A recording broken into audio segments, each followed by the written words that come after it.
Record-nya. Sifat fisikokimia telur. Jadi di sini akan dijelaskan seperti sifat fisikokimia minyak dan lemak. Sebenarnya saya sudah sempat ngajarin ya dulu ya. Itu ada daya busa, ada emulsi, ada warna kayak gitu. Nah, ini sekarang sifat fisikokimia telur. Jadi telur itu memiliki sifat fisikokimia yang sangat berguna untuk pengolahan pangannya. Sifat-sifat tersebut meliputi daya busa, emulsi, koagulasi, dan warna. Yang pertama itu adalah daya busa. Nah, daya busa ini merupakan dispersi koloid dari fase gas dalam fase cair. Kalau kalian lupa, kalian bisa nonton video yang ada di YouTube yang dulu tuh, sepertinya saya ada menjelaskan tentang ini, yang dapat terbentuk pada saat telur dikocok. Nah, jadi kan telur nih, kalian mau buat telur dadar gitu. Jadi kan dikocok telurnya nanti akan menghasilkan busa. Nah, ini deh yang kita bahas sekarang, daya busa ini.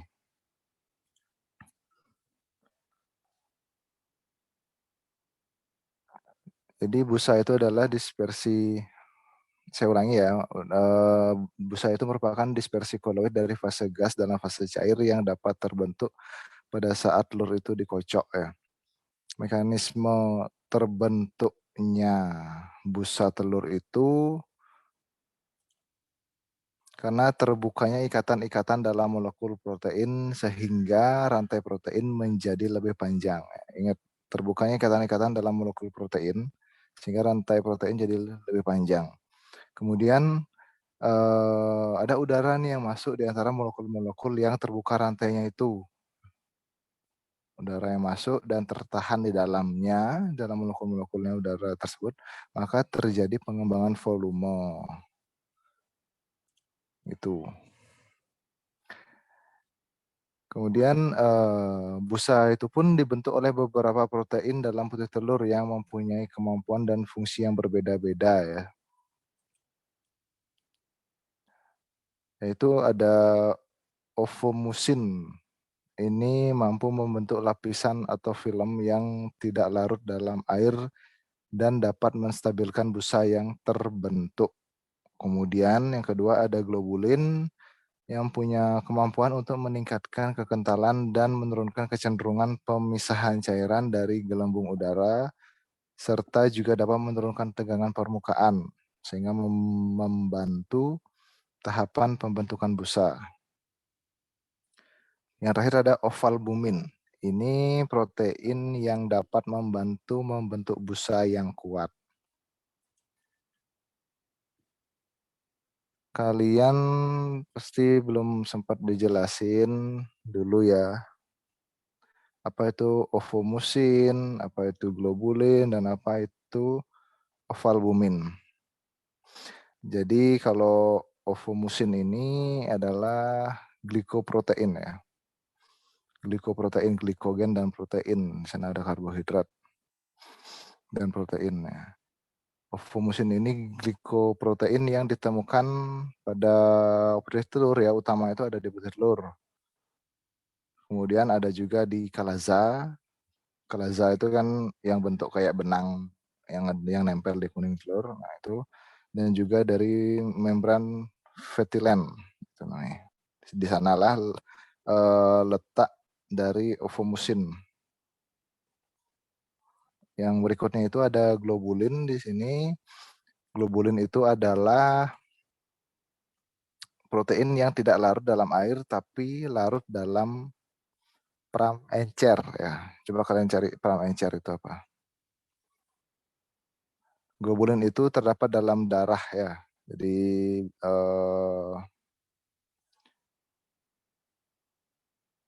dalam darah dan fungsinya itu sebagai pengangkut lemak, vitamin, hormon, itu fungsi kalau globulin. Kemudian yang terakhir kan tadi ada ovalbumin. Kalau ovalbumin itu adalah, sebentar saya ingat-ingat dulu, yang saya nyari. Protein yang ditemukan dalam putih telur yang membentuk 55% itu protein. Itu ovalbumin. Kemudian kita lanjut.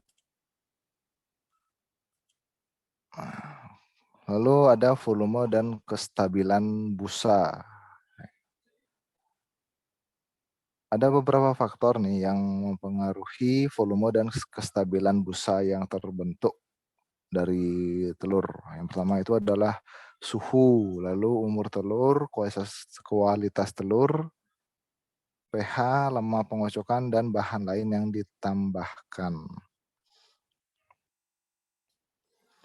Jadi kalau sebuah telur ya misal, itu dikocok lebih dari 6 menit, tidak akan menambah busanya ya, melainkan hanya memperkecil ukuran gelembung-gelembung. Nah, jadi kan kita ngocok telur. Nah, ngocok telur awalnya udah terbentuk nih busanya besar-besar gelembung-gelembungnya. Tapi selama 6 menit, apabila lewat dari 6 menit, gelembungnya itu tidak akan tambah banyak, cuma gelembungnya itu bentuknya tambah kecil. Gitu. Kemudian untuk pembentukan busa yang bagus itu dilakukan pada telurnya itu suhunya itu 10 sampai 25 derajat Celcius ya. Jangan lebih dari itu, jangan lebih dari 25. Jadi takutnya terkoagulasi dia putih telurnya.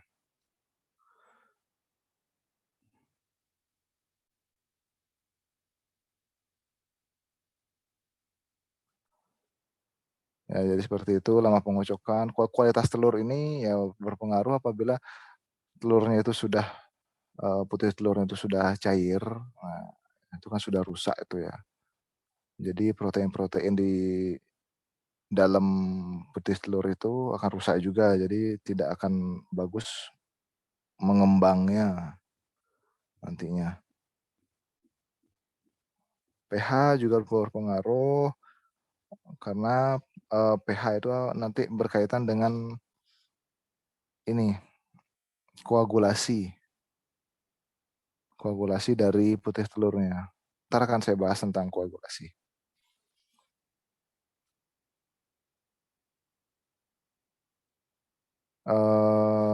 Apa namanya? Kita lanjut ke emulsi.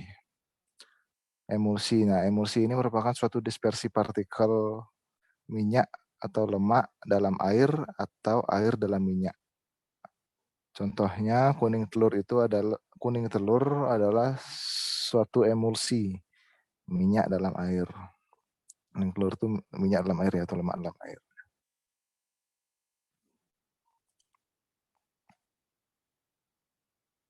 Emulsi pada telur ini dibentuk oleh 3 komponen utama, yaitu zat terdispersi, zat pendispersi, dan zat pengemulsi. Nah, pembentukan emulsi itu pada telur awalnya itu dimulai dengan adanya pengocokan yang nantinya itu memisahkan butir-butir zat terdispersi yang segera diselubungi oleh selaput tipis zat pengemulsi. Saya ulangi lagi ya. Nah, jadi pembentukan emulsi dari telur itu awalnya dimulai dari adanya pengocokan telur, nah, yang mana akan memisahkan butir-butir zat yang terdispersi. Yang terdispersi nih dipisah, yang akan segera diselubungi oleh selaput tipis zat pengemulsi.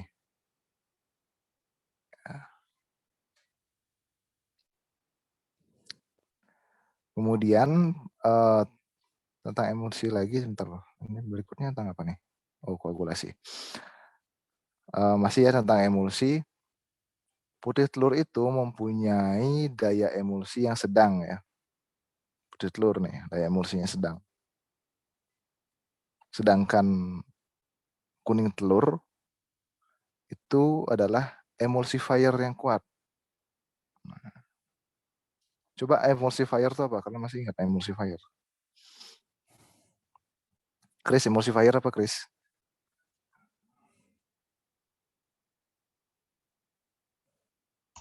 Zat emosi. Ya, iya sih, bener. Emulsifier itu contohnya apa?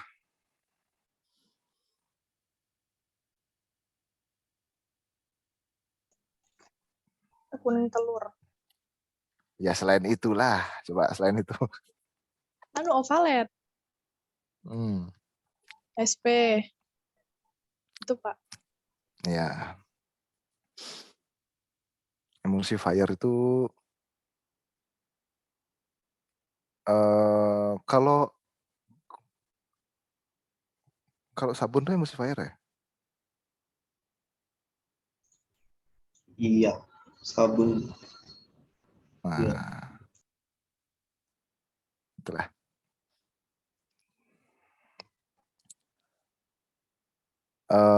Jadi apa namanya, dapat menghubungkan ya antara air dengan minyak gitu ya. Lanjut ke koagulasi ya. Nah, ini koagulasi nih. Koagulasi itu disebabkan karena molekul-molekul protein mengalami agregasi dan terbentuknya ikatan-ikatan antar molekul, yaitu ikatan hidrofobik. Hidrofobik itu suka yang suka air hidrofobik apa hidrofilik ya?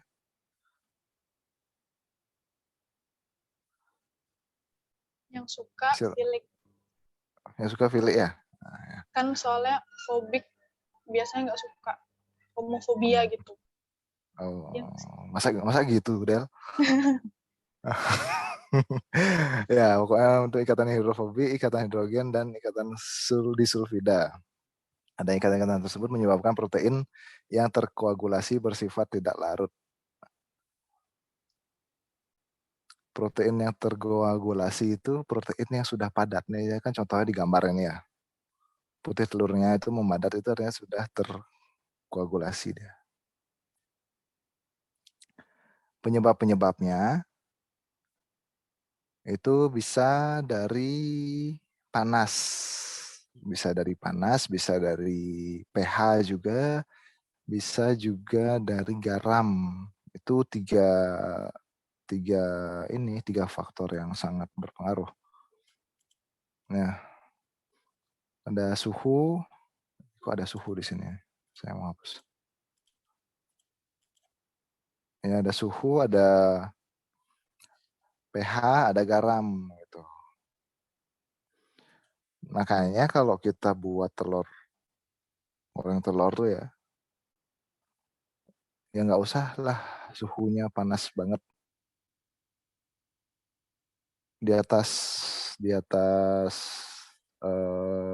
50 aja suhunya, atau di atas 60 lah.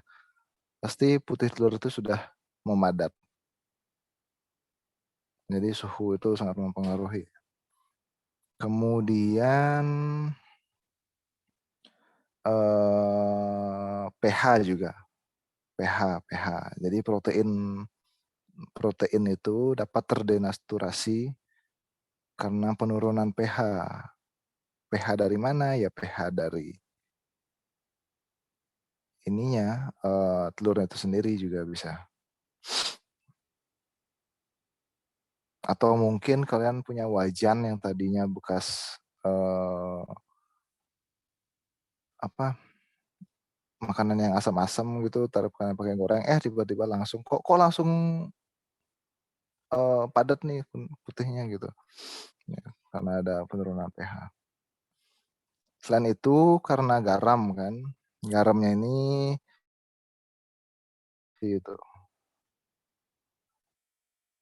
Makanya secara nggak langsung sebenarnya kalau kita buat goreng telur itu, telur dadar, telur mata sapi, diisi garam itu, jadi secara nggak langsung kita buat supaya cepat matang, cepat padat. Di samping karena kita emang pengen ada rasanya lah ya. Kalau nggak isi garam kan hambar.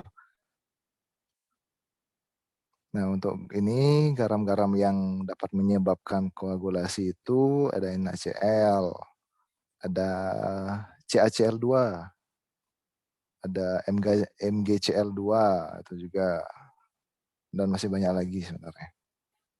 Cuma yang saya ingat itu 3. Kemudian, nah ini sifat fisikokimia telur itu adalah warnanya ya. Jadi kuning telur itu mengandung zat warna atau mengandung pigmen yang umumnya termasuk dalam golongan karotenoid, yaitu xantrofil. Termasuk golongan karoten, nama zatnya itu adalah xantrofil, lutein, dan zeaxanthin, serta sedikit beta karoten. Ingatnya zat warna orange kekuningan itu masuk golongan karoten. Warna atau pigmen yang terdapat dalam kuning telur sangat dipengaruhi oleh jenis pigmen yang terdapat dalam ransum yang dikonsumsi. Ransum itu apa? Yuk, yang punya ternak tahu nih.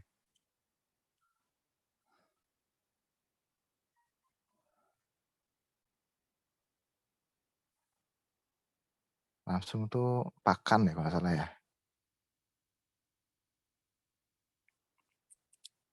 Nah, selanjutnya ini jenis-jenis perubahan warna pada telur. Nah, jadi ada warna hitam kehijauan, ada warna coklat, ada warna merah.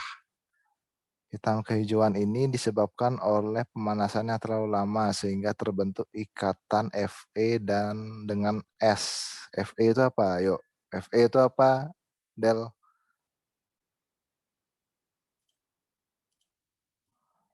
Hilang ya Del. Fe, Pak. Besi nggak? Kalau S?